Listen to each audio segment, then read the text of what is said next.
Mean by make in India, बता सकते हो क्या? एक चीज होती, अच्छा अभी मेक इन इंडिया आया है, उसके पहले से चलता था मेड इन इंडिया, देखा है कि आपने? बहुत पहले से चलता आ रहा है, चीजें बनी होती थी मेड इन इंडिया, और अब उस स्कीम को, मतलब मेड इन इंडिया तो चलता ही था हमेशा से, अब स्कीम निकाली गई मेक इन इंडिया। तो क्या है मेक इन इंडिया, थोड़ा बहुत जो बेसिक तुमको आइडिया हो या कुछ हो? क्या है ना, China is the manufacturing hub of the globe, ये बात जानते हो आप? China is the manufacturing hub of the globe. Manufacturing hub of the globe क्यों है चाइना, पता है क्या आपको ये बात?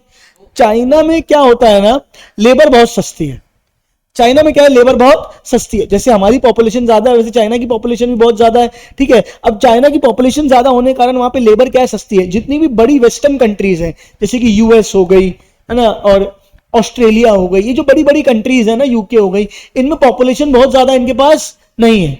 अब इनके पास पॉपुलेशन ज्यादा नहीं है तो वहां पे लेबर बड़ी महंगी होती है। तुमको पता है वहां पे मेड्स भी अफोर्ड करना हर किसी के बस की बात नहीं है, मेड्स तो मिलती ही नहीं है वहां पे यूएस में। क्या बात समझ में आ रही है? तो वहां पे ना लेबर इंप्लॉइज बहुत महंगे। तो हर मैन्युफैक्चरिंग को ना, हर कंपनी को, ग्लोबल कंपनी को मैन्युफैक्चरिंग के लिए कोई जगह ढूंढनी थी, और सबने अपनी जगह किसको बनाया बेटा? चाइना को। किसको बनाया? चाइना को। क्यों बनाया चाइना को? क्योंकि चाइना में लेबर सस्ती थी, क्वालिटी बेटर थी, और एफिशिएंसी थी। तो आप, अगर आपके पास किसी के पास फोन भी हो, एप्पल का भी फोन हो, तो आप उसमें देखना पीछे लिखा रहता है, मैंने बाहर रखा है, उसमें क्या लिखा? एप्पल कहां की कंपनी, पहले तो ये बताओ। हाँ, यूएस की कंपनी है। एप्पल कहां की कंपनी है बेटा? यूएस की। अगर तुम उसके पीछे देखोगे ना, लिखा रहता है साफ साफ, डिजाइन्ड इन कैलिफोर्निया और मैन्युफैक्चर्ड इन चाइना। आप भले ओप्पो वीवो को चाइना चाइना बोलते हो, लेकिन आपके एप्पल के फोन भी कहां बन रहे हैं? चाइना में। डिजाइन्ड कहीं और है, लेकिन मैन्युफैक्चरिंग वो भी कहां पे हो रही है बेटा? चाइना में हो रही है। तो चाइना क्या था? मैन्युफैक्चरिंग हब है सारी कंट्री, सारी कंपनीज का। ओवर द पीरियड इंडिया ने ये रियलाइज किया कि हमारे पास भी तो लेबर सस्ती है। क्या बात समझ में आ रही है? हम भी तो क्या बन सकते हैं? मैन्युफैक्चरिंग हब बन सकते हैं। तो हमने एक कॉन्सेप्ट निकाला, मेक इन इंडिया। क्या निकाला? Make in India. एक तरीके से हमने सारी ग्लोबल कंपनीज को क्या किया? इनवाइट किया, इंट्रोड्यूस किया कि अब हमारी कंपनी हमारे देश में आओ और क्या करो? अपनी मैन्युफैक्चरिंग सेट करो, अपनी मैन्युफैक्चरिंग वो जो बनाओ, मैन्युफैक्चरिंग वो बनाओ जिससे हमारे यहां पे क्या होगा? इंप्लॉयमेंट वगैरह जनरेट होगा और जीडीपी वगैरह क्या होगी? इंप्रूव होगी। इस स्कीम को बोला गया, क्या बोला गया बेटा? अरे क्या बोला गया? Make in India. आओ एक बार देखते हैं क्या लिखा हुआ है मेक इन इंडिया में। Business from across the globe and not merely the Americas consider Make in India as the breakthrough policy of the new India. The Make in India program was launched in September 2014. Modi ji प्रधानमंत्री बने 14 में, और उसके बाद make in India concept launch किया गया after Modi government came to the power. As a national program, Make in India initiative is aimed at transforming India into a global manufacturing hub. India को क्या बनाना है? ग्लोबल मैन्युफैक्चरिंग हब बनाना है. Contained a raft of proposals to attract investment from both local and foreign corporate houses in 25 key areas if has identified such as, मतलब इन सारे sectors का manufacturing hub हमको बनना है. अब यहाँ पे दुनिया जहान की सारी चीजें लिख दी है, ऑटोमोबाइल कंपनीज, ठीक है क्या? Aviation, biotechnology, chemicals, construction, defence, electrical, electronics, food processing, IT, leather, media, mining, oil, बात समझ में आ रही है? ये पूरे हमने क्या दे दिए हैं? सेक्टर्स. अरे क्या दे दिए? पूरे सेक्टर. जिन सेक्टर्स में हमको क्या करना है? मेक इन इंडिया को इनिशिएट करना है और उसको हमको प्रमोट करना है. आया है कि नहीं आया है? फटाफट बोलो. तो क्या है मेक इन इंडिया का ऑब्जेक्टिव? क्या है? इंडिया को मैन्युफैक्चरिंग हब बनाना पूरे ग्लोबल कंपनीज को लेके. With this scheme the government has introduced FDI limit. FDI समझते हो क्या होता है? FDI foreign direct investment. क्या क्या क्या? Foreign direct investment. पहले क्या नियम होता था? कोई भी फॉरेन कंपनी पूरा अपना 100% बिजनेस यहां पे चालू नहीं कर सकती. कुछ ना कुछ क्या हुआ ना, जब हमारे यहां पे अंग्रेज कैसे आए थे बताओ? ईस्ट इंडिया कंपनी बिजनेस बन के. उन्होंने घुसे कैसे थे? कि हमको यहाँ पे क्या करना है? बिजनेस करना है. और बिजनेस करते करते यहाँ पे क्या करने लगे? हम पे राज करने लगे वो. तो पहले देश डरा हुआ था जब आजादी मिली थी, तो एफडीआई तो अलाउड ही नहीं था. मतलब कोई भी फॉरेन कंपनी यहाँ पे आके बिजनेस नहीं कर सकती थी अपना. फिर बाद में नियम बनाया गया, आना है आके करो, लेकिन किसी ना किसी इंडियन को आपको क्या लेना पड़ेगा? पार्टनरशिप में, या फिर आपको उसमें क्या करना पड़ेगा? कॉम्बिनेशन में काम करना पड़ेगा. लेकिन ओवर द पीरियड अब क्या कर दिया गया? एफडीआई कर दिया गया है. क्या कर दिया गया है? एफडीआई. एफडीआई बोले तो फॉरेन डायरेक्ट इन्वेस्टमेंट, सीधे फॉरेन कंपनी आके अपना बिजनेस यहां पे सेटअप कर सकती है, उसको किसी इंडियन एसोसिएट की जरूरत नहीं पड़ेगी। उसमें भी लिमिट थी किस सेक्टर में कितना करना है। अभी ओवर द पीरियड एफडीआई की लिमिट क्या कर दी गई जाती, क्या करती जा रही है सरकार, बढ़ाती जा रही है। और बहुत सुन रहे हो, और बहुत सारे सेक्टर्स में एफडीआई लिमिट कर दी गई है, 100% कर दी गई है। कितनी कर दी गई है? 100%। यानी पूरी तरीके से कंपनी आके अपना बिजनेस कर सकती है। हाँ या ना फटाफट बोलो। तो अगर मेक इन इंडिया चाहिए, क्या चाहिए? तो एफडीआई की लिमिट तो बढ़ानी ही पड़ेगी, बोलो हाँ या नहीं? तो क्योंकि मेक इन इंडिया को करना, तो FDI limit in various industries to attract the foreign investment and participation.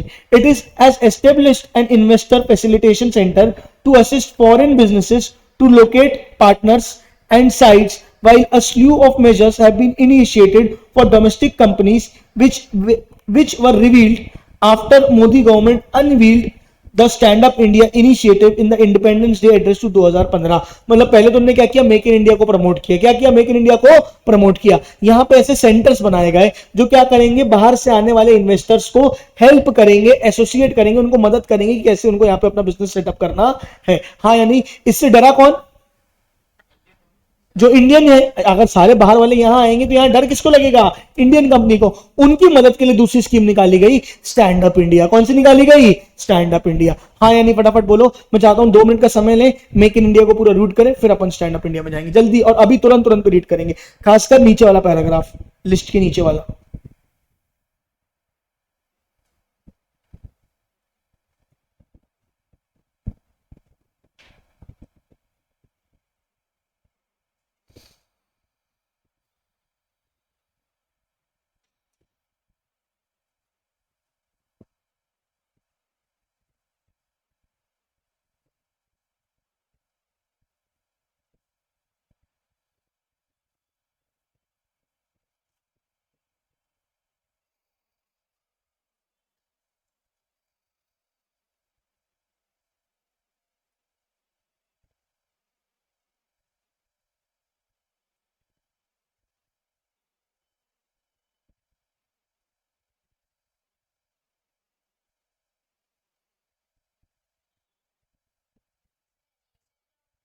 Aviation मतलब कि जो एयरपोर्ट होते हैं और जो फ्लाइट्स बनती हैं, एविएशन इंडस्ट्री होती है ये, एयरपोर्ट और वाली इंडस्ट्री।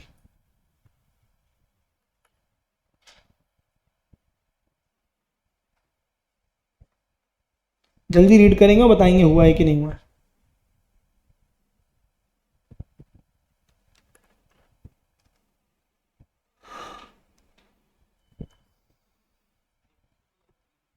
हाँ कहाँ लिखा है?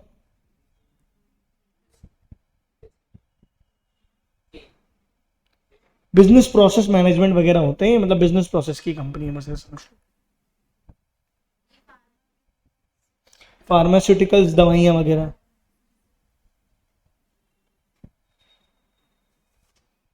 Renewable energy, roads and highway, space, textile, garments, thermal power, tourism and hospitality and wellness. समझ गए? आ गया समझ में सारे? ये नीचे वाला पैराग्राफ पड़ा, मेन ये पैराग्राफ था। अरे हाँ ना में जवाब दो यार। अगली स्कीम कौन सी है? Stand up India. कौन सी स्कीम है? Stand up India. अब स्टैंड अप इंडिया ने क्या बोला, सुनना ध्यान से। स्टैंड अप इंडिया ने बोला कि जो भी अब लोग क्या है ना, जितने भी जैसे SC ST हैं, बैकवर्ड क्लासेस हैं, क्या बात समझ में आ रही है? अब बैकवर्ड क्लासेस को ना जॉब्स वगैरह में रिजर्वेशन तो है कि जॉब करना है तो आपको रिजर्वेशन मिलेगी, इंप्लॉयमेंट में भी रिजर्वेशन है, लेकिन अगर बेचारे बिजनेस करना चाहें तो उनके लिए कोई रिजर्वेशन नहीं है। बिजनेस करने में उनको क्या थी, प्रॉब्लम थी, तो उनके लिए निकाली गई स्टैंड अप इंडिया। किसके लिए? SC ST और वुमेन। किसके लिए? SC ST और वुमेन। कि वुमेन भी अगर खुद से कोई काम नहीं करना चाहती, जॉब कर सकती है, लेकिन खुद से काम करना होता आज के डेट में हमारे देश में आसान नहीं है कि अगर कोई बिजनेस करना चाहे कोई वुमेन, तो वुमेन एंटरप्रेन्योर्स और SC ST एंटरप्रेन्योर्स की स्कीम निकाली गई स्टैंड अप इंडिया। सुन रहे हो क्या? जिसमें सरकार क्या करेगी, इन लोगों को, किसको? SC ST और वुमेन को। किसको? SC ST और वुमेन को क्या देगी? लोन देगी। क्या देगी? लोन। किस चीज का लोन देगी? ताकि आप आगे आए और अपने नाम पे क्या करें, बिजनेस चालू कर पाए। तो अलग प्रकार से फंडिंग सपोर्ट देना है। क्या देना है? Funding support. कम इंटरेस्ट रेट पे लोन देना है, इजी टर्म्स एंड कंडीशन में लोन देना है। किसको? SC ST और वुमेन लोगों को, ताकि वो खुद से अपना बिजनेस चालू कर पाए। वो स्कीम कौन सी स्कीम कहलाती है? Stand up India. Stand up India क्या है, याद रखना क्या है? लोन्स टू, क्या क्या क्या? लोन्स टू किसको? SC ST and women. किसको? SC ST एंड वुमेन को। The key elements of stand up India scheme are as under. ठीक है, title of the scheme, stand up India schemes for financing SC ST and और women entrepreneurs के लिए ये है। Objective, the objective of stand up India scheme is facilitate bank loans between 10 lakh to 1 crore, 10 lakh से 1 करोड़ तक का लोन इनको मिलेगा टू लीस्ट ऑन SC और ST और borrower and at least one women borrower पर bank branch for settling up a green field enterprise. क्या बात समझ में आ रही है? किस किस को मिलेगा? SC ST और वुमेन। कितना मिलेगा? 1 लाख से 10 करोड़ तक का। किसका? सॉरी 10 लाख से 1 करोड़ तक का। और किस चीज के लिए मिलेगा? ग्रीन फील्ड एंटरप्राइज के लिए। इसको अंडरलाइन करो, अभी आगे चल के समझेंगे क्या होता है green field enterprise. This enterprise में be in manufacturing service, agri allied activities. ठीक है, क्या और क्या दिया है? Trading sector in case of non individual enterprise at least 50% of the share holding and controlling stake should be under SC ST और women entrepreneur के पास होना चाहिए। यानी अगर कंपनी है, अगर क्या है कंपनी, तो कब मिलेगा? अगर 51% स्टेक किसके पास है? SC ST या वुमेन के पास है। और इंडिविजुअल में तो SC ST वुमेन के नाम पे लोन मिल ही जाएगा 10 लाख से 1 करोड़ का। किस चीज के लिए? ग्रीन फील्ड एंटरप्राइज के लिए। किस चीज के लिए? Green field. Green field enterprise क्या होता है पता है किसी को? नहीं, ऐसा नहीं है कि एनवायरमेंट या एग्रीकल्चर वाली होती है। ग्रीन फील्ड एंटरप्राइज ये होती है एकदम बेसिक से स्टार्ट की हुई, कि मैं कोई नया बिजनेस, एक खाली मैदान में एक नया काम शुरू कर रहा हूं, उसको बोलते हैं ग्रीन फील्ड एंटरप्राइज। अब बात को समझने की कोशिश करना। लोग क्या करेंगे? फॉर एग्जाम्पल मेरा बिजनेस है, मुझे लोन चाहिए, मैंने क्या कर दिया? अपने बिजनेस का नाम बदल के अपनी वाइफ के नाम पे कर दिया। अब ये किसके नाम पे हो गया? वुमेन के नाम पे हो गया, और जाके 1 करोड़ का लोन लेके आ गया।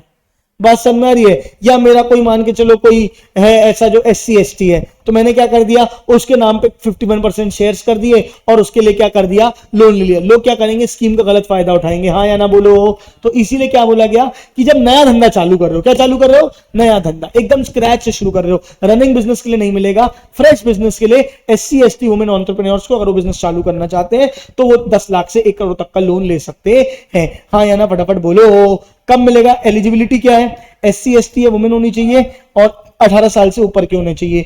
Loan scheme is available only for green field project. Green field signifies in this context the first time venture. देखा है? The first time venture of the beneficiary in manufacturing service और ट्रेडिंग सेक्टर। आप पहली बार उस काम को कर रहे होने चाहिए। मेरे ऑलरेडी 4 ट्रेडिंग के काम है, मेरे ऑलरेडी 4 बिजनेस है, अब मैं नया बिजनेस चालू करना चाहता हूं अपनी वाइफ के नाम पे, या मेरी वाइफ के ऑलरेडी 4 बिजनेस है और वो 5वां शुरू करना चाह रही, तो क्या उसको लोन मिलेगा? नहीं। सुन रहे हो? किसको मिलेगा? नए बिजनेस को, और जो पहली बार आप कर रहे होने चाहिए हो, क्योंकि नए एंटरप्रेन्योर्स को प्रमोट करने के लिए ना, पुरानों के लिए थोड़ी है। सुन रहे हो? ठीक है क्या? अगला क्या है? In the case of non individual enterprise 51% किसके पास होना चाहिए? SC ST वुमेन के पास होना चाहिए। Borrower should not be in the default. कभी भी आपने लोन लेके फ्रॉड नहीं किया होना चाहिए। अगर पहले ही तुम क्या हो? डिफॉल्टर हो, लोन लिया चुकाया नहीं है, बैंक वाले तुम्हारे पीछे पीछे भाग रहे हैं, और अब सरकार के पास जाके बोल रहे हो हम SC ST वुमेन, हमको लोन दे दो, भागो यहां से, काय को लोन दे दो, कोई लोन नहीं मिलेगा। फिर क्या बोला? Nature of loan, composite loan, inclusive term loan and working capital between 10 lakh to 1 crore मिल जाएगा। पर्पस ऑफ लोन क्या रहेगा? किस लिए मिलेगा? For setting up new enterprise in manufacturing service, agri allied activities और trading sectors by SC ST women. वही लिखा है। साइज ऑफ द लोन, एक काम करो पहले 5 पॉइंट रीड करो, फिर 6वें से आगे बढ़ेंगे। जल्दी पहले 5 पॉइंट रीड करो जल्दी से।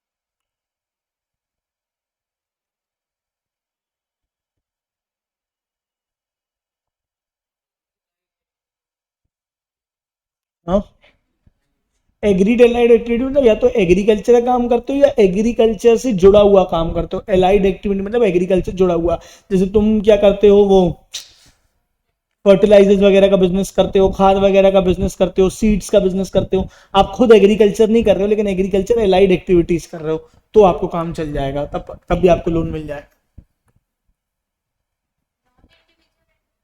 नॉन इंडिविजुअल एंटरप्राइज मतलब हमने मिलकर क्या बना ली, एक कंपनी बना ली और वो कंपनी लोन लेने चाह रही, तो मैं इंडिविजुअल तो नहीं हूं, तो उस कंपनी में क्या होना चाहिए, 50% से ज्यादा का शेयर किसके पास होना चाहिए, SC ST और वुमेन के पास होना चाहिए, तब जाके लोन मिलेगा।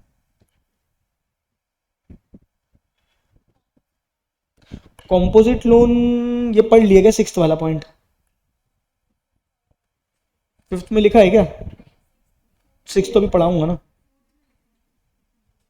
4th में कहाँ लिखा है, composite loan inclusive term loan and working capital 10 lakh से 1 करोड़। कॉम्पोजिट लोन पैसे में बताऊंगा, अच्छा एक काम करो रीड कर लो फिर बताता हूँ, कॉम्पोजिट लोन अगले पॉइंट में समझाना ही है मेरे को।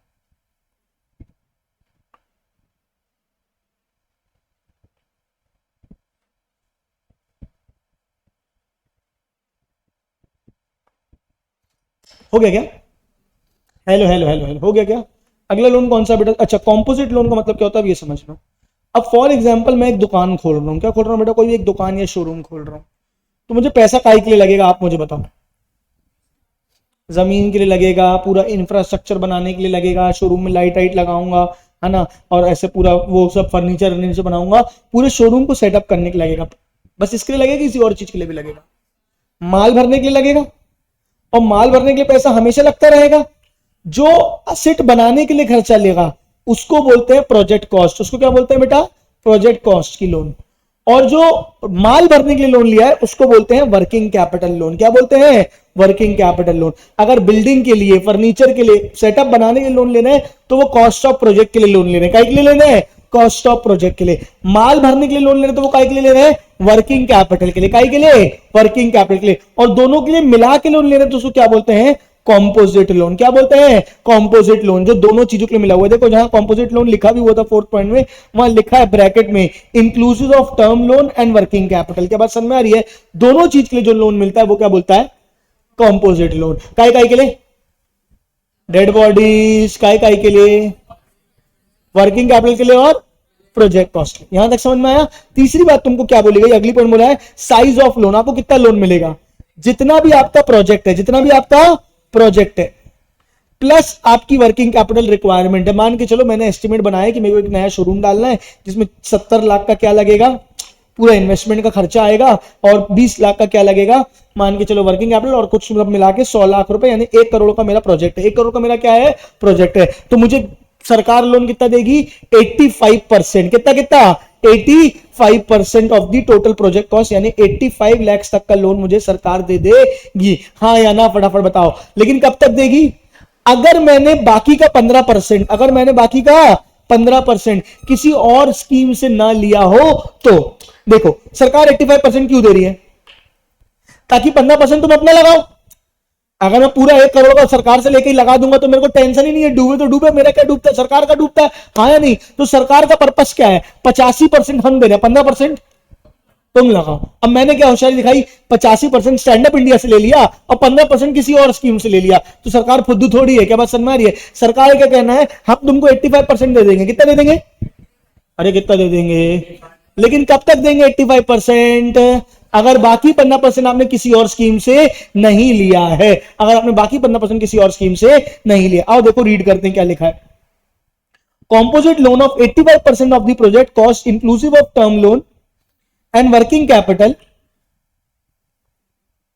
the stipulation of the loan being expected to cover 85% of the project cost would not apply if the borrower's contribution along with convergence support from any other schemes exceeds 15% of the project cost। अगर 15% से ज्यादा आपने already किसी और scheme से ले रखा है तो हम यहां पे आपको 85% नहीं देंगे, वरना आपको 85% ऑफ द स्कीम दे देंगे। नहीं आया कि आया, फिर से बोल रहा हूं, हम आपको कितना दे देंगे, अगर आपका contribution along with other scheme का सपोर्ट 15% से ज्यादा नहीं है तो। अगर 15% से ज्यादा हो गया ऑलरेडी तो यहां पे फिर 85% क्यों मिलेगा, कम ही मिलेगा ना, क्योंकि बाकी तो आपने खुद से ही लगा दिया है। हाँ या ना, फटाफट बोलो, नहीं आया। मेनली चीज है कि आप अगर मतलब इसकी दो बातें हैं, एक ये है कि आप 100% ज्यादा लोन नहीं ले सकते, मतलब कि अगर आपने 15% से ज्यादा 20% कहां लगा दिया है, खुद से, प्लस अगर अनदर स्कीम से मिला के आपने कितना ले लिया है 20%, तो अब यहां से आपको कितना मिलेगा, 80 मिलेगा, 85% आपको नहीं मिलेगा। क्या बात समझ में, देखो एक बार लाइन पढ़ो क्या लिखा हुआ है। 85% of the project cost inclusive of term loan, working capital. The stipulation of loan being expected to cover 85% of the project cost would not apply. मतलब 85% तक का लोन मिलेगा, ये कंडीशन अप्लाई नहीं होगी if the borrower's contribution यानी उसका खुद का पैसा along with conversion support from any other schemes exceeds कितना है 15% of the project cost. 15% of the project cost यानी 15% से ज्यादा अगर आपने या कहीं और स्कीम में लगा चुके हो तो फिर हम 85% क्यों देंगे? फिर जितना बचा हुआ है हम उतना ही देंगे. नहीं आया कि आया नहीं आया, हम कितना देंगे 85%. अगर आपने बाकी जगह में 15% लिया हुआ है तो अगर बाकी जगह में 15% ज्यादा लिया है खुद का या बाकी को मिला के 15% ज्यादा ले चुका है तो फिर हम 85% नहीं देंगे, जितना बचा हुआ होगा उतना ही देंगे. डिड यू गेट इट और नॉट? फटाफट बोलो. हेलो हेलो हेलो, पूछूंगा आखिरी में सारे. हाँ, इंटरेस्ट रेट कितना लगेगा? एक होता है बेस रेट, एक क्या होता है बेस रेट जो सबसे लिया ही जाता है. तो कितना लगेगा? Base rate plus 3%. कितना कितना? Base rate plus 3% plus tenure premium. Tenure premium मतलब जितने समय के ज्यादा समय के लोन लोगे उतना थोड़ा इंटरेस्ट रेट हम क्या करते जाएंगे? बढ़ाते चले जाएंगे. तो तीन चीजें क्या है? Base rate plus 3% plus tenure premium. बोलो कुछ गिरवी रखना पड़ेगा क्या? Besides primary security, the loan may be secured by collateral security or guarantee of credit guarantee fund scheme for stand up India as decided by the banks. Banks ने अपने हिसाब से क्या रखी है? स्टैंड अप इंडिया के अंदर कुछ ना कुछ क्या बता रखी है? सिक्योरिटी बता रखी है कि इतनी इतनी ये है, उतनी उतनी आपको सिक्योरिटी रखनी पड़ेगी. अब बताओ, ऑब्वियसली बात है सिक्योरिटी का अमाउंट ज्यादा होगा कि कम होगा?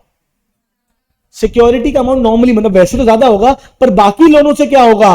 कम होगा. क्योंकि अगर बाकी लोन के बराबर ही तुम चीजें गिरवी रखवाओगे तो हम तुम्हारे पास लोन लेने क्यों आएंगे? हम बैंक से ही ना लोन ले लेंगे, स्टैंड अप इंडिया के तहत क्यों लेंगे? क्या बात समझ में आ रही है? एससी एसटी और वुमेन को कम इंटरेस्ट रेट पे कम चीजें सिक्योरिटी पे लोन मिलेगा, तभी तो स्कीम का फायदा है. वरना फायदा ही क्या हुआ स्कीम का? हाँ या ना बोलो. नहीं आया? तीनों पॉइंट रीड करो जल्दी से, फिर अपन आगे पढ़ेंगे. मैं तो चाहूंगा अगला रीपेमेंट और वर्किंग कैपिटल भी खुद से रीड कर लो, फिर जो बनेगा तो पूछना. मार्जिन मनी में बताऊंगा, इतना रीड करो.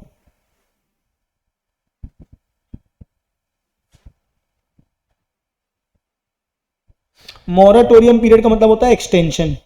अगर 7 साल में नहीं मिला तो 18 महीने एक्स्ट्रा बढ़ा दिए जाएंगे. आपको 7 साल के अंदर लोन को चुका देना है.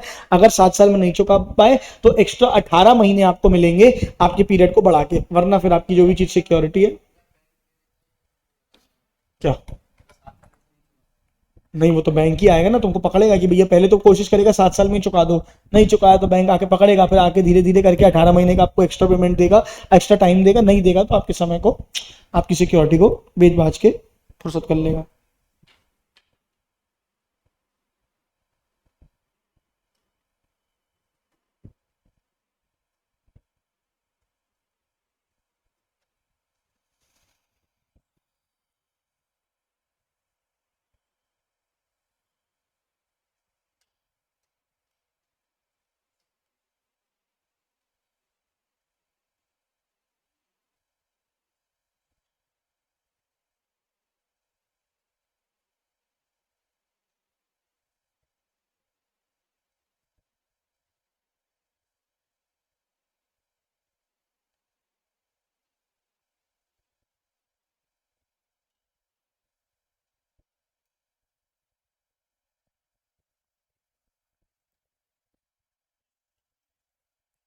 स्टिपुलेशन मतलब वो जो ये कंडीशन, हम ये स्टिपुलेशन लगा रहे हैं, कंडीशन लगा रहे हैं, कहाँ लिखा हुआ है? वही ना, the stipulation of loan mean the condition of loan being expected to cover 85% will not apply. ये कंडीशन नहीं अप्लाई होगी. तुम लोग अंडरलाइन हाईलाइट नहीं करते हो? कुछ भी करते हो ना? हाँ, साइड में मार्किंग करके लिखना सीखो. अगली बार ऐसे पढ़ना है कि किताब को पूरा पैराग्राफ पढ़ना ही ना पड़े. जितना हो सके साइड साइड में लिखते जाओ, तुम्हारी पूरी किताब गुदी हुई दिखनी चाहिए. अगली बार तुम पढ़ने बैठो तो मेन पैराग्राफ पढ़ना ही ना पड़े, तुम साइड में अपना लिखा हुआ पढ़ो, तुमको पूरा पैराग्राफ रिवाइज हो जाए. याद रखना एग्जाम के पहले एक एक बार रिवीजन कैसे होगा? एक दिन पहले पूरी बुक थोड़ी पढ़ते बैठोगे, वो साइड में जो अपना लिखा हुआ है वही काम आता है. क्या बात समझ में आ रही? तो वो तुमको प्रैक्टिस करनी पड़ेगी उसके लिए. एमसीएलआर बेस रेट होता है, जैसे कि एक प्रकार का रेट होता है जो सरकार ने फिक्स करा. जैसे एक लिबर होता है, मिबर होता है, ये अलग अलग आगे चल के फाइनेंस में पढ़ोगे, ये अलग अलग प्रकार के बेस रेट होते हैं जो तय किए गए कि इतना आपको लेना ही लेना है, वो रहता है बस.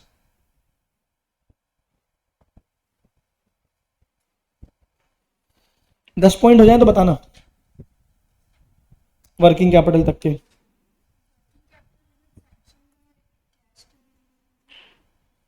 कहाँ लिखा है? Working capital limit of 10 lakh to be sanction by way of cash credit limit. Cash CC limit पढ़ा है तुमने? सीसी लिमिट पता है क्या होता है? 12वीं कक्षा में पढ़ा होगा कैश क्रेडिट, बैंकिंग चैप्टर में। क्या होता था कैश क्रेडिट, बताओ क्या होता है? फॉर एग्जाम्पल मैं एक बिजनेसमैन हूं, मैं क्या हूं बेटा? एक बिजनेसमैन। मुझे आज लोन लेना है कि हर समय पे थोड़ा थोड़ा समय मुझे लोन की जरूरत पड़ती रहती है, एक बिजनेसमैन को पैसे की जरूरत पड़ती रहती है। अब मैं बार बार बैंक के पास लोन लेने जाऊं, फिर कागज में लिखवाऊं, फिर कंडीशन करूं, फिर कुछ गिरवी रखूं, ये एक लंबा प्रोसेस होता है लोन लेने का। तो मैं बैंक के पास गया, मैंने कहा, बैंक को बोला देखो मैं बड़ा बिजनेसमैन हूं, मेरा आपका रेगुलर कस्टमर हूं, आप मुझे एक लिमिट सैंक्शन कर दो। क्या सैंक्शन कर दो? एक लिमिट। एक लिमिट सैंक्शन कर दो कि उतने तक का लोन मैं बिना किसी कागजी कार्रवाई के, बिना किसी कंडीशन के, बिना किसी कागज में साइन करे, जब चाहे तब क्या कर लूं, ले लूं, और जब ले लूं आप मुझे इंटरेस्ट दे देना, और इसका एक इंटरेस्ट रेट अपन तय कर लेते हैं। फॉर एग्जांपल 8% तय कर लिया। क्या बात समझ में आ रही है? तो मैं जब चाहूं तब क्या कर सकता हूं, बैंक से 8 लाख रुपए तक का कोई भी अमाउंट, 1 लाख, 2 लाख, 50,000, 3 लाख, जितना लगेगा मैं निकाल लूंगा। जितने दिनों के लिए निकालूंगा उतने दिनों का इंटरेस्ट मुझसे ले लेना, और जब वापस कर दूंगा तो वो वापस हो जाएगा। क्या बात समझ में आ रही है? ऐसे करके बैंक क्या कर देता है, बिजनेसमैन को एक क्या दे देता है, एक लिमिट दे देता है। और वो लिमिट कैसे तय होती है? इन्वेंट्री के बेसिस में। किसके बेसिस में? इन्वेंट्री। मेरी लिमिट 10 लाख है, ये कैसे तय किया? बैंक आएगा, मेरे गोदाम में जाके देखेगा, मेरी दुकान में जाके देखेगा कितने का माल है, उसने देखा हाँ इसके पास 15, 20, 25 लाख का माल है, ठीक है, तो इसको 10 लाख तक का लोन क्या कर सकते हैं, दे सकते हैं। ये माल बेचता रहेगा, खरीदता रहेगा, लेकिन इसकी दुकान में 10 लाख का माल तो ऑन एन एवरेज हमेशा ही रहेगा। कोई चीज उठा के नहीं लेके जाएंगे, बस नाम के लिए गिरवी रख लेंगे। किसको? मेरे स्टॉक को। किसको? मेरे स्टॉक को। और मुझे लिख के दे देंगे कि मेरे को 10 लाख की लिमिट सैंक्शन हो गई है। 10 लाख की क्या सैंक्शन हो गई है? लिमिट। लिमिट सैंक्शन हो गई, इसका मतलब क्या है? अब मैं 10 लाख तक का लोन कभी भी आंख बंद करके मेरे को मिल जाएगा, बिना किसी पचड़न के, बिना किसी साइन के, बिना किसी चीज के। अच्छा, हर बार 10 लाख लेना पड़ेगा कि जितने की जरूरत हो? और इंटरेस्ट कितने पे लगेगा? 10 लाख में कि जितने की, जितना निकाला है, जितना लिया है, और जितने दिन के लिए निकाला है। आज लिया परसों लौटा दिया, 2 दिन का इंटरेस्ट लगेगा। तो बिजनेसमैन के लिए भी फायदा, बिजनेस के लिए भी फायदा, बैंक के लिए भी फायदा। बात समझ में आ रही है? तो वर्किंग कैपिटल को कैसे सैंक्शन किया जाएगा? सीसी लिमिट से। ऑब्वियसली बात है, वर्किंग कैपिटल के लिए तो पैसा दिया जाता है सीसी लिमिट का। हाँ या ना, फटाफट बोलो। हाँ। अगला पॉइंट क्या है? Margin money. मार्जिन मनी का मतलब वही होता है कि आप अपना कितना पैसा लगाओगे। मुझे बताओ प्रोजेक्ट कॉस्ट से कितना परसेंट सैंक्शन होगा?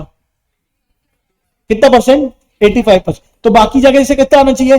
15%। तो मार्जिन मनी कितनी हो गई? 15%। ये 15% मैं खुद से ले सकता हूं कि दूसरी स्कीमों से भी उठा सकता हूं? खुद से भी और दूसरी स्कीमों से भी, खुद से भी और दूसरी स्कीमों से भी। लेकिन फिर भी मिनिमम 10% किसका होना चाहिए? मेरा खुद का। बात समझ में आ रही है? 85% आप दोगे स्टैंड अप इंडिया वाले, 15% मुझे मार्जिन मनी रखनी है, वो मुझे खुद से या बाकी स्कीमों से जुटानी है। और जो बाकी स्कीमों से जुटाने के बाद भी मिनिमम 10% किसका होना चाहिए? मेरा होना चाहिए। बाकी स्कीमों से जैसे टैक्स में छूट, रजिस्ट्रेशन में छूट, ऐसे बहुत सारे अलग अलग स्कीम चलती है, वो सारी स्कीमें मैं ले सकता हूं। बात समझ में आ रही है? उससे भी मेरे को कितना बेनिफिट ले सकता हूं मैं? मैक्सिमम 5% का, क्योंकि 10% किसको लगाना है? खुद को। नहीं आया समझ में? अब रीड करते हैं क्या लिखा है। द स्कीम एनविसेजेस, मतलब बोलती है ऐसा, 15% margin money which can be provided in convergence, which can be provided in convergence with eligible central state schemes. यानी अलग अलग सरकारी सेंट्रल और स्टेट स्कीम मिला के आपका पैसा कितना होना चाहिए? 15%। while such scheme can be drawn upon for availing admissible subsidies or for meeting margin money requirements, in all cases the borrower shall be, मतलब जो ओनर है, required to bring minimum 10% of the project cost as his own contribution। यानी कम से कम 10% तो क्या करना पड़ेगा? Stand up India से कितना मिलेगा? 85। 15% मार्जिन मनी जो आप स्कीम्स और खुद मिला के कर सकते हो, लेकिन उसमें कम से कम 10% आपका खुद का होना चाहिए। डिड यू गेट इट और नॉट? हाँ या ना बोलो, जोर से बोलो। जय माता दी, सारे बोलो जय माता। एक बार रीड कर लो मार्जिन मनी और ये पूरा देख लो, फिर अपन एक बार इसके साइड साइड में पॉइंट्स लिख लो जो जो लिखने हैं, मैं पूछूंगा, फिर इसके बाद अगली स्कीम चालू करेंगे स्टार्टअप इंडिया। जल्दी करो।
हो गया क्या रक्कू दीदी?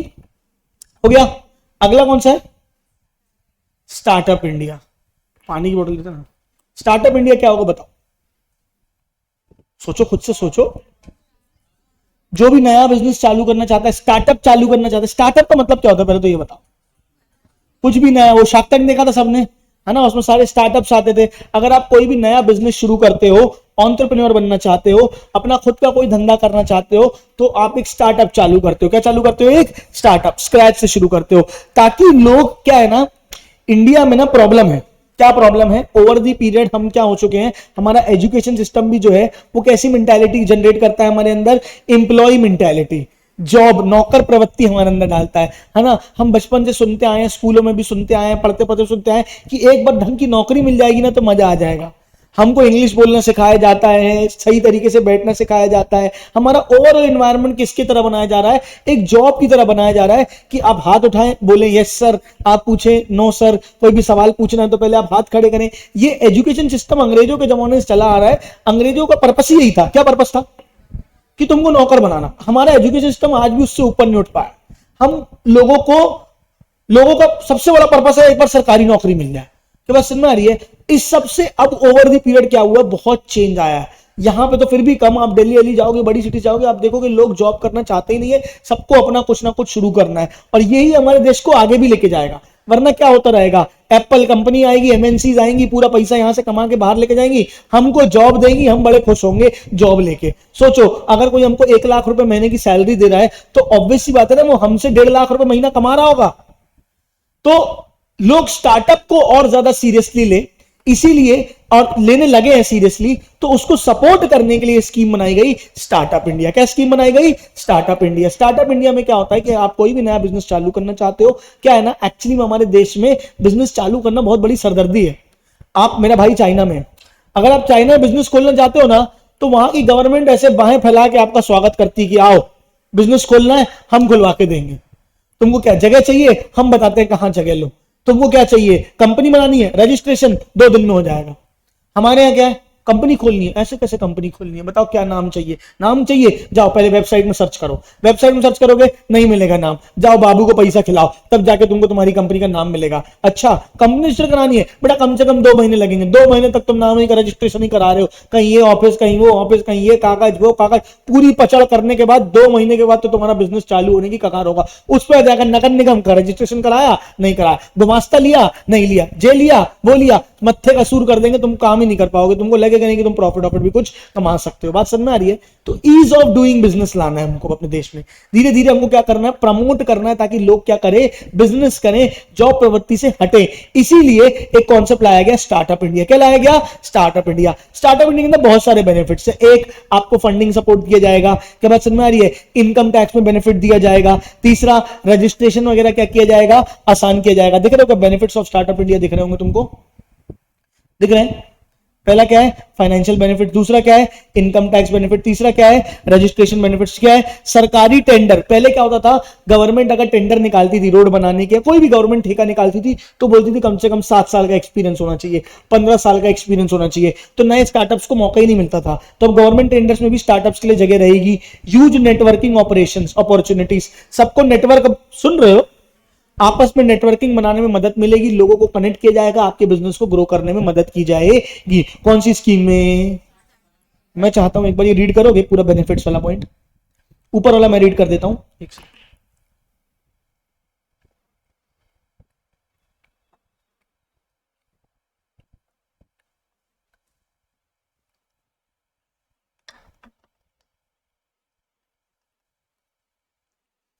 क्या ऊपर वाला point? Startup India scheme is an initiative by the government of India for generation of employment and wealth creation.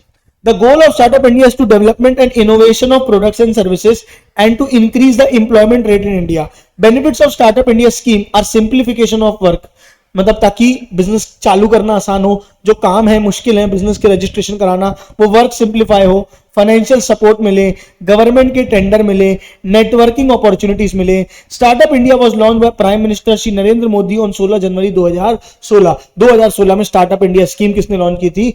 Narendra Modi ji ने लॉन्च की थी। मैं आपको 10 मिनट का समय दे रहा हूं, चाहता हूं कि ये बेनिफिट्स पूरे आप रीड करके बताएंगे।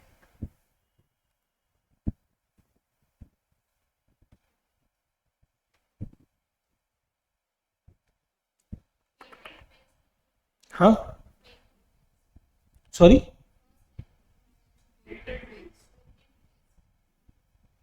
कहाँ लिखा हुआ है?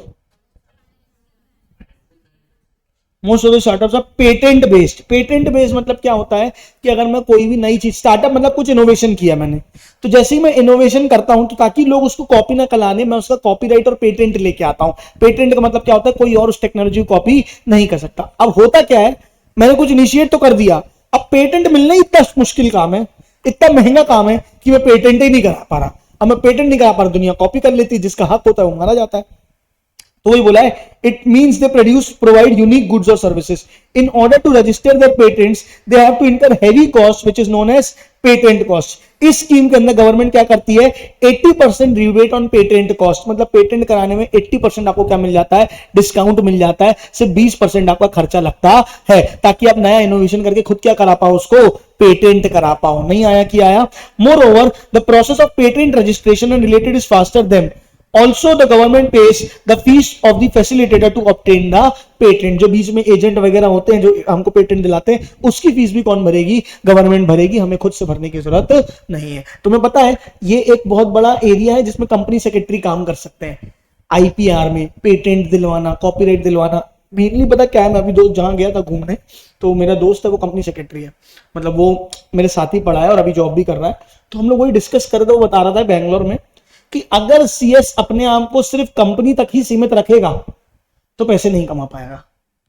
अब वो समय आ गया है कि आपको अपने आप को सिर्फ कंपनी लॉ तक सीमित नहीं रखना है। पहले लोग क्या समझते थे, सीएस मतलब कंपनी लॉ, नहीं, अब सीएस मतलब कंपनी लॉ नहीं है। अब आपको हर दिशा में अपने हाथ पैर क्या करने हैं, फैलाने हैं। आप टैक्स पढ़ रहे हो, आपको टैक्स की प्रैक्टिस आनी चाहिए।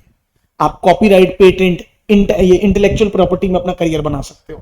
कंपनी लॉ में तो बना ही सकते हो, फाइनेंस में अपना करियर बना सकते हो, अकाउंटिंग में अपना करियर बना सकते हो, टैक्सेशन में अपना करियर बना सकते हो। आपको इन सारी जगहों में घुसना पड़ेगा।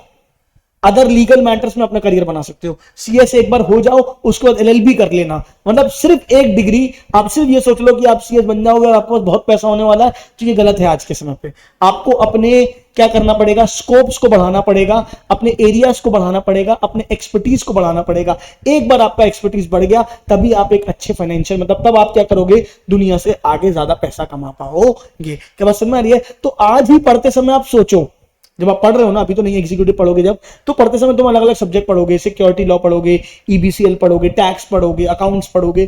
तो आपको पढ़ते समय सोचना है कि आपका इंटरेस्ट कहां पे आ रहा है, आपको किस दिशा में अपना करियर बनाना है, और साथ साथ में उसकी थोड़ी बहुत तैयारी आपको, मतलब भले क्लियर करने के बाद, लेकिन आपको उसमें अपने एरिया पे काम करना चालू करना पड़ेगा। अगर आप अल्टीमेट सक्सेस चाहते हो तो एवरेज लेवल तो पहुंच जाओगे, पर अगर अबव एवरेज जाना है तो आपको सिर्फ सीएस की डिग्री से काम नहीं चलेगा, आपको साथ साथ में अपने दूसरे एरियाज भी क्या करने पड़ेंगे, एक्सप्लोर करने पड़ेंगे। नहीं आया कि आया? अरे हाँ बोलो यार, रीड कर लो एक बार पूरा। हाँ हाँ हाँ, प्रैक्टिसिंग चीज, मतलब जॉब फिर तुमको पेटेंट के अंदर मिलेगी। ऐसा अब कंपनी है जो काम करती है पेटेंट का, वहां तुमको जॉब भी मिल सकती है, ऐसा जरूरी थोड़ी है। वो उसका काम उठाएगा। बिल्कुल सही।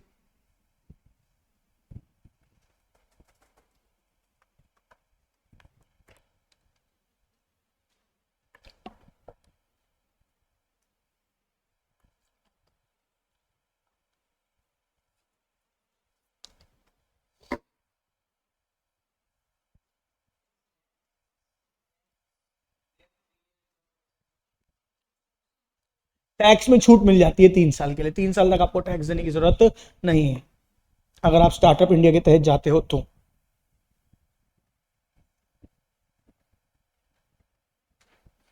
ये सारे पॉइंट्स अभी पढ़ो ना, जो नहीं समझ में आएगा मुझसे पूछना, मैं चाहता हूं खुद से रीडिंग जनरेट हो तुम्हारी।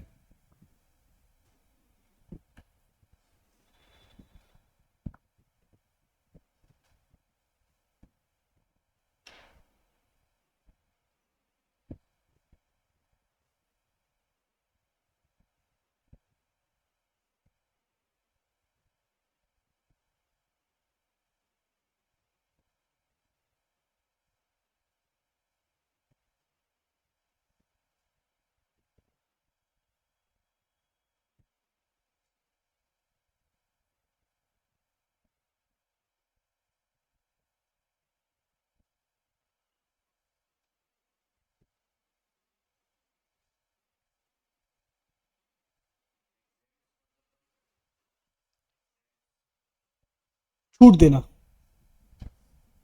आपको एग्जेम्पशन मिली है कुछ समय के लिए, तो आपको एग्जेम्प्ट कर दिया गया, छूट दे दी गई उस चीज से। कहां लिखा है क्या? Everyone seeks to acquire government tenders because of high payment and large projects, but it is not easy to acquire the government tenders. Under this scheme, the startup get priority in getting government tenders. Also, they are not required to have any prior experience. Government tenders का मतलब पूछ रही हो क्या?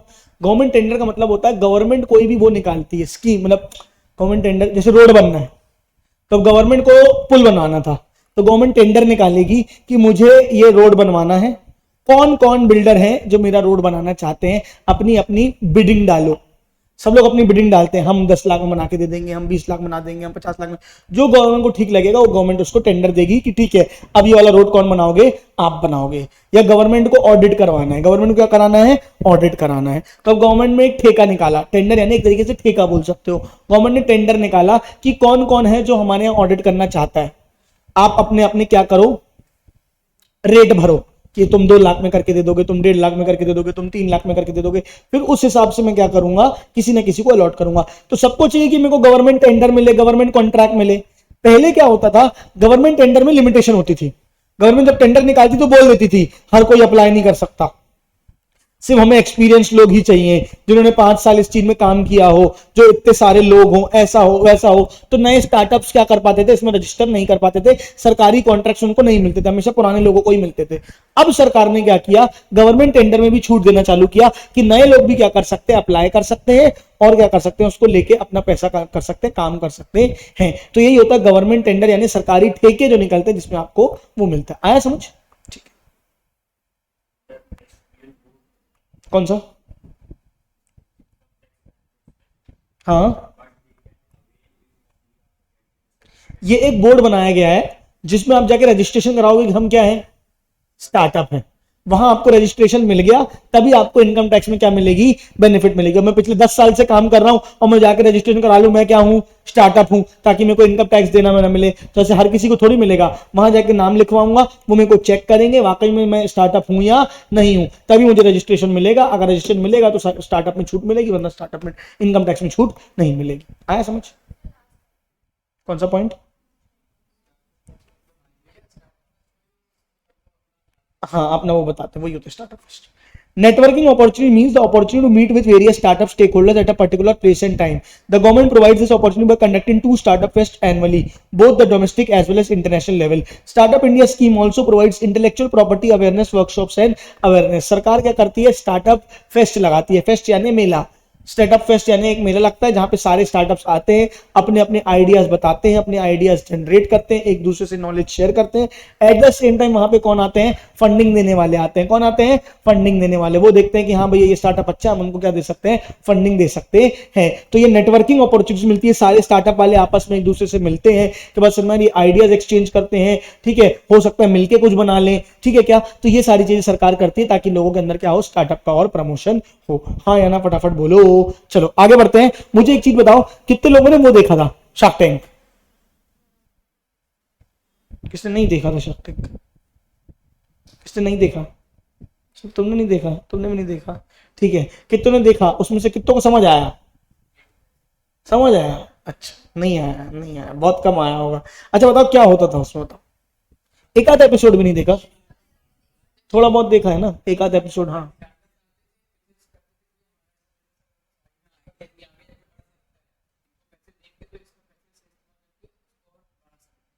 हाँ, तो वो क्या बोलते थे कि हम 30% इक्विटी खरीद रहे हैं, 20% इक्विटी खरीद रहे हैं। ये क्या, कंपनी की 20% ओनरशिप किसके पास चली जाती थी, सामने शार्क के पास चली जाती थी वैल्यूएशन के लिए, ठीक है क्या। अच्छा मुझे बताओ किसका फायदा है इसमें, जो बेच रहा है उसका कि शार्क्स का? हाँ, दोनों का फायदा है। क्यों दोनों का फायदा है? उसमें क्या होता था कि मैं अगर मान के चलो बिजनेस है, मैं तुम लोग समझ लो क्या हो, शार्क्स हो, तुम लोग क्या हो, शार्क्स हो। मैं आऊंगा, नमस्ते मेरा नाम अभिषेक रंगवानी है, मैं अपना एक बिजनेस चलाता हूँ, मेरा ये काम है, ऐसा ऐसा आई टेक्स कोचिंग ये है, क्या आप मेरे में इन्वेस्ट करना चाहेंगे? मैं 10% आपको देना चाहूंगा, 1 करोड़ रुपए आपसे लूंगा। क्या लूंगा?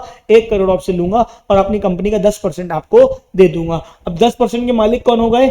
आप हो गए। और मुझे क्या मिल गए? 1 करोड़ मिल गए, मेरे पास कितने परसेंट कंपनी बची? 90%। मेरे पास कितनी कंपनी बची? 90%। और मेरे पास कितने आ गए? 1 करोड़ रुपए। अब ये 1 करोड़ रुपए मैं बिजनेस लगा के करूंगा। बात समझ में आ रही है? यहां तक समझ में आई? अब वो लोग शार्क टैंक अगर तुमने देखा होगा तो वो लोग बोलते होंगे कि हम यहाँ पे पैसों के लिए नहीं आए हैं, हमको आपका एक्सपर्टीज भी चाहिए। क्या बात समझ में आ रही है? कई बार तुमने देखा होगा जो कम पैसे दे रहे थे उसको लेके चले जा, उससे पैसे ले लेते थे लोग, और जो ज्यादा पैसे दे रहे थे उससे पैसे नहीं ले रहे थे। आ रही बात समझ? मान के लो पीयूष बंसल बैठा है, तो किसी ने पीयूष बंसल से पैसे ले लिए, लेकिन नमिता थापर से पैसे नहीं लिए। लेकिन नमिता थापर ज्यादा पैसे दे रही थी तब भी नहीं लिए, और पीयूष बंसल से ले लिए। थोड़ा बहुत समझ में आ रहा है मैं क्या बात कर रहा हूं? तो ऐसा क्यों होता था? उनको लगता था कि पीयूष बंसल क्या करेगा, हमारी कंपनी में ज्यादा बेटर हेल्प कर पाएगा, वो हमारे बिजनेस को ज्यादा अच्छे समझ पाएगा, उसके जो बिजनेस है उससे हमको क्या मिलेगा? थोड़ा बहुत फायदा मिलेगा। बात समझ में आ रही है? तो वैसे ही आगे जो हमको पढ़ना है पर्टेनिंग टू स्टार्टअप इंडिया, वही बोला है एक स्टार्टअप इंडिया हब है। क्या है? स्टार्टअप इंडिया हब, जहां पे सारे स्टार्टअप्स मिलेंगे, जहां पे सारे स्टार्टअप्स क्या होंगे? मिलेंगे। और वहीं पे क्या आएंगे? वेंचर कैपिटलिस्ट भी आएंगे। क्या आएंगे? Venture capitalist. जो फंडिंग दे रहे थे ना उन्हीं को बोलते हैं वेंचर कैपिटलिस्ट, वीसी। क्या क्या क्या? VC, venture capitalist. किसी भी वेंचर में, किसी भी बिजनेस में कैपिटल लगाने वाले कहलाते हैं वेंचर कैपिटलिस्ट। क्या बात समझ में आ रही है? जैसे वो शार्क्स थे वो क्या थे? वीसीस थे। अब ऐसे वैसे अगर एकदम लीगल डेफिनेशन में जाओगे तो वो वीसीस नहीं थे, अब वो अलग अलग कहानी होती है। वीसीस थोड़े छोटे होते हैं, और जो क्या कहते हैं इसको, बड़े इन्वेस्टर्स थोड़े, जो 10% 20% खरीद रहे हैं वो बड़े लोग हैं। जो थोड़ा थोड़ा पैसा देते हैं और कुछ 2% 1% कम पैसा लेते हैं वो वीसी कहलाते हैं, वेंचर कैपिटलिस्ट। क्या बात समझ में आ रही है? लेकिन अभी तुम ये समझ सकते हो जो कंपनी में पैसा लगा रहा है वो कौन है? वीसी है। वो कौन है?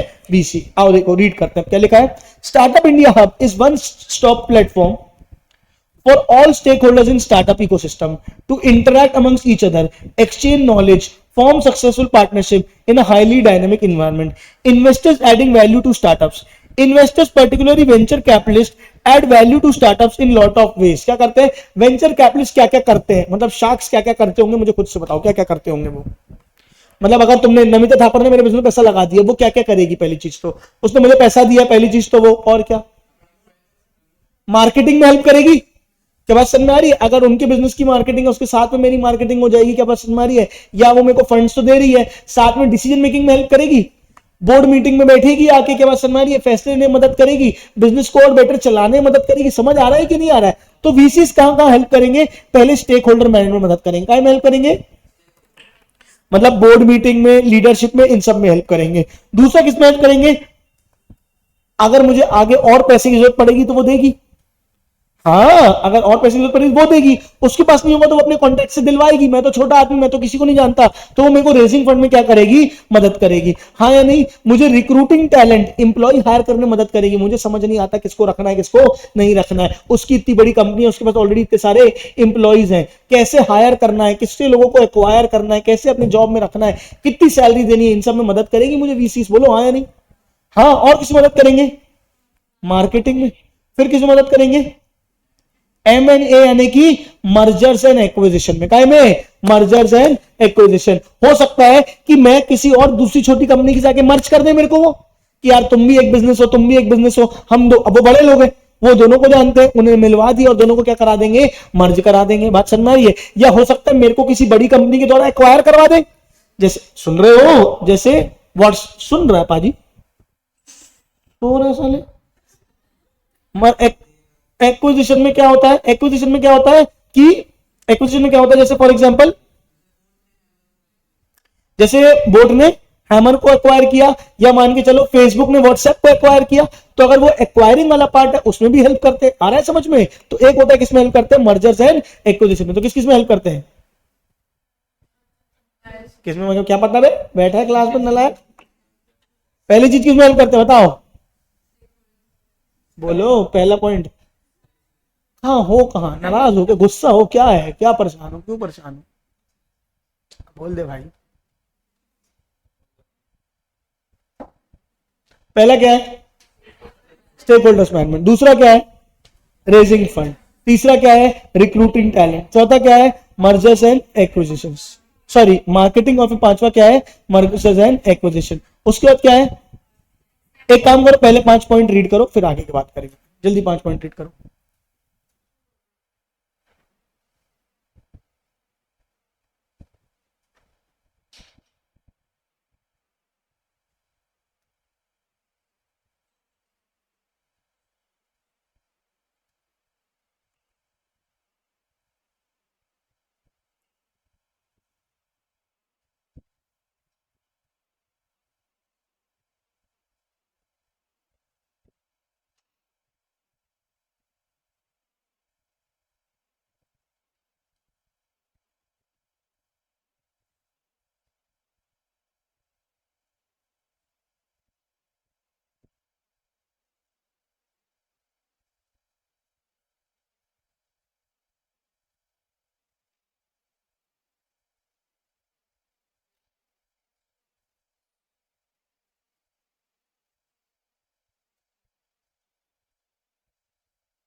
कोई भी वर्ड या पॉइंट समझ में नहीं आया तो पूछ सकते हो। हाँ?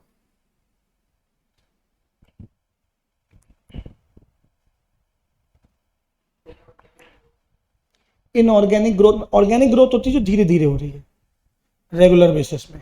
अब मेरे को किसी बड़ी कंपनी ने एक्वायर कर लिया तो मैं फट से ग्रो कर जाऊंगा, तो वो इनऑर्गेनिक ग्रोथ है। अचानक से लमसम ग्रोथ मिलना वो कहलाती है इनऑर्गेनिक ग्रोथ। जो धीरे धीरे रेगुलर स्पीड में बढ़ रहा है वो होता है ऑर्गेनिक, और जो अचानक से बढ़ता है वो होता है इनऑर्गेनिक। हाँ,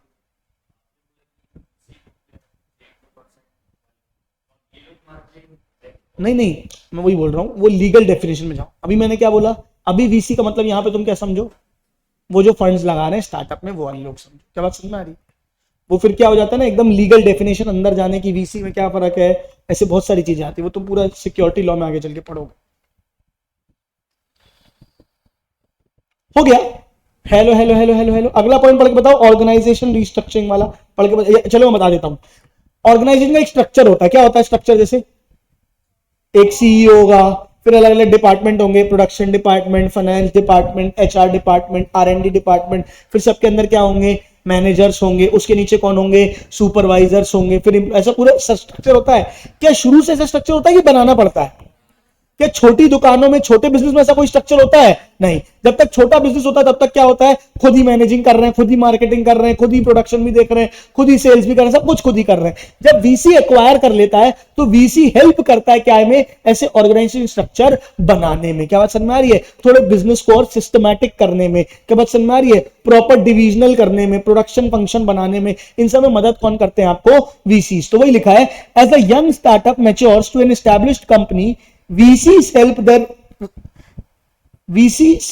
help with the right organizational structuring and introduce process to increase the capital efficiency, lower cost and scale efficiently। पैसे का सही इस्तेमाल, सही स्केल में काम करने में मदद मिलती है। कब? अगर जब VCs ऑर्गेनाइजेशन स्ट्रक्चर में मदद करते हैं तो। हाँ यानी फटाफट बोलो। इन्वेस्टिंग इन स्टार्टअप, मुझे लगता है, बताओ स्टार्टअप में पैसा लगाना रिस्की है कि कम रिस्की है?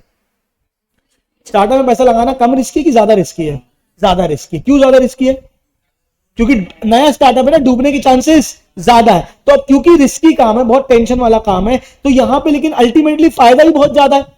मैंने 10 स्टार्टअप में पैसा लगाया, 9 डूब गए, पर एक भी अगर 1000 करोड़ की कंपनी बन गई तो बाकी 10 का लॉस क्या हो जाएगा? निकल जाएगा।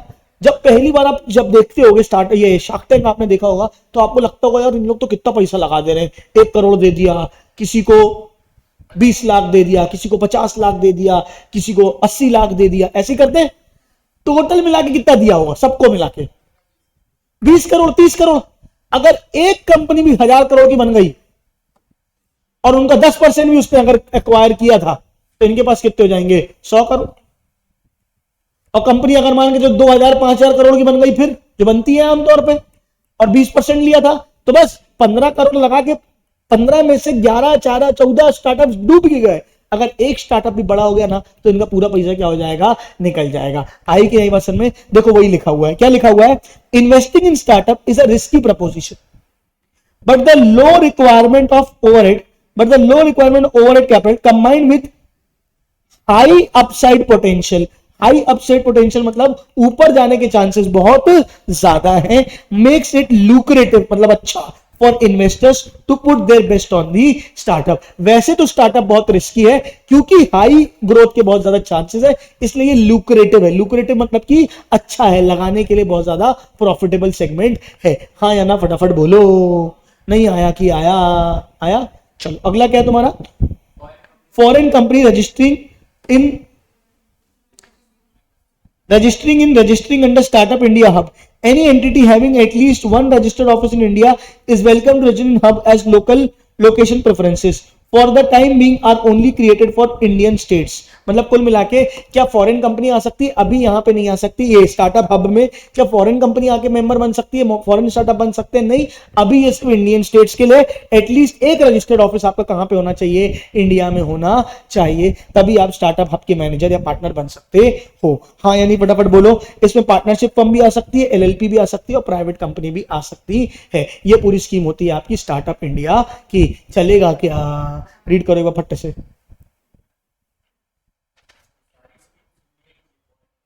नहीं नहीं, फॉरेन में कहां SC ST लेके आओगे तुम? इंडिया में चलता है सर।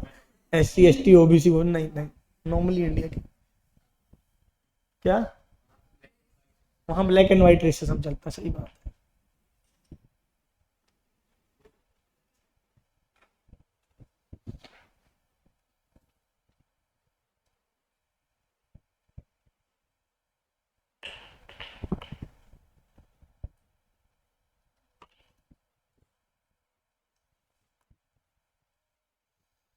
वहां अच्छे आ गए 5 मिनट में।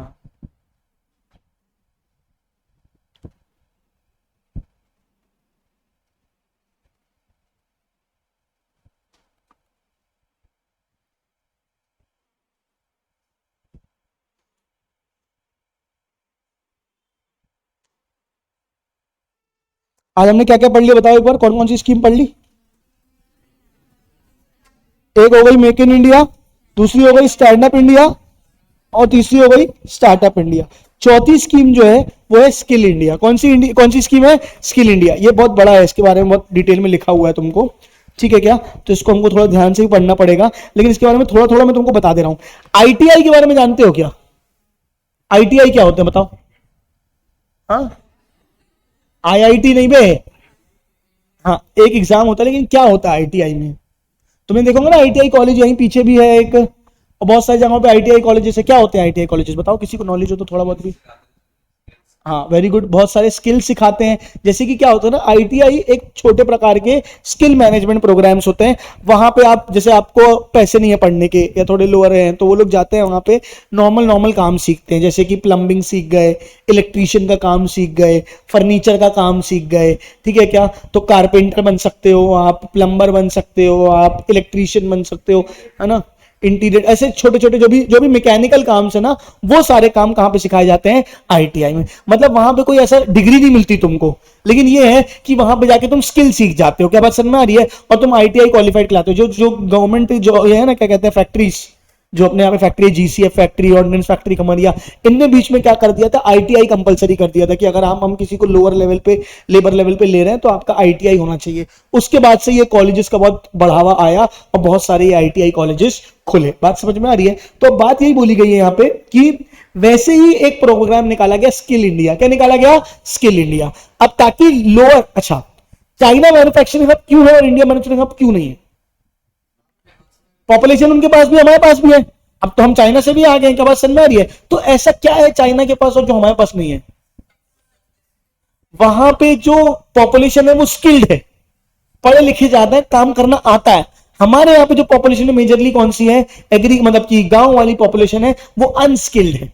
तो उनके पास स्किल्ड लेबर है, हमारे पास अनस्किल्ड लेबर है। हमको ओवर द पीरियड क्या करना है, अपनी पॉपुलेशन को क्या बनाना है, स्किल्ड एंड एजुकेटेड बनाना है। इसके लिए प्रोग्राम निकाला गया स्किल इंडिया। क्या निकाला गया, स्किल इंडिया। स्किल इंडिया में क्या होता है, अलग अलग स्किल सिखाई जाती है। मैं एक इंसान जिसने ज्यादा पढ़ाई नहीं की है, मैं जाके स्किल इंडिया में अपने आप को रजिस्टर करा सकता हूं। मैंने फॉर एग्जांपल अपने आप को ड्राइविंग के लिए रजिस्टर करा दिया, काहे के लिए, ड्राइविंग के लिए। मैं वहां जाऊंगा, वो मेरे को कार ड्राइविंग सिखाएंगे, सर्टिफिकेट देंगे, और अल्टीमेटली कोशिश करेंगे मेरे को कहीं ना कहीं नौकरी भी लगा दे। फिर मैं क्या कर सकता हूं, आराम से कहीं पे भी क्या कर सकता हूं, गवर्नमेंट ड्राइवर बन सकता हूं, ड्राइवर की जॉब कर सकता हूं। क्या बात समझे, मेरे को प्लम्बिंग सिखा देंगे, इलेक्ट्रीशियन का काम सिखा देंगे। सिर्फ ये सब नहीं सिखाते, सिखाने के बाद तुम्हें प्रैक्टिकल ट्रेनिंग, मतलब पहले तो सिखाएंगे कैसे, प्रैक्टिकल ट्रेनिंग देके, प्रैक्टिकल ट्रेनिंग के बाद कोशिश करेंगे तुम्हारी कहीं ना कहीं क्या लग जाए, प्लेसमेंट लग जाए, तुम्हें कहीं ना कहीं जॉब मिल जाए। जो और ये कोई बहुत हाई लेवल नहीं, मीडियम और लोअर लेवल के यहां पे तुमको काम कर सकते हो।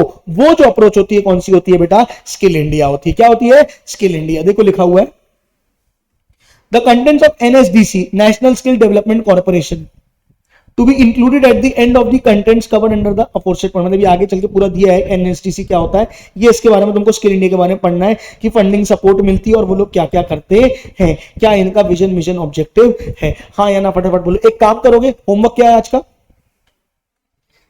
नहीं, ये पूरा स्किल इंडिया के ऊपर तक का जितना पढ़ा दिया वो पढ़ के आना पहला तो।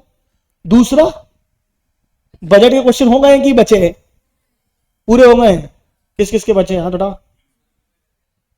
तुम लोग पूरे करके जाओगे फिर और होमवर्क कर पाओगे कि नहीं कर पाओगे, पूरी कोशिश ही तो नहीं करते हो तुम लोग, ठीक है। एक एक काम करो, MCQ शीट निकालो, फटाक से निकालो। उसमें देखो कि अलग से स्किल इंडिया के क्वेश्चंस हैं कि वो पूरे एक ही साथ दिए हुए हैं।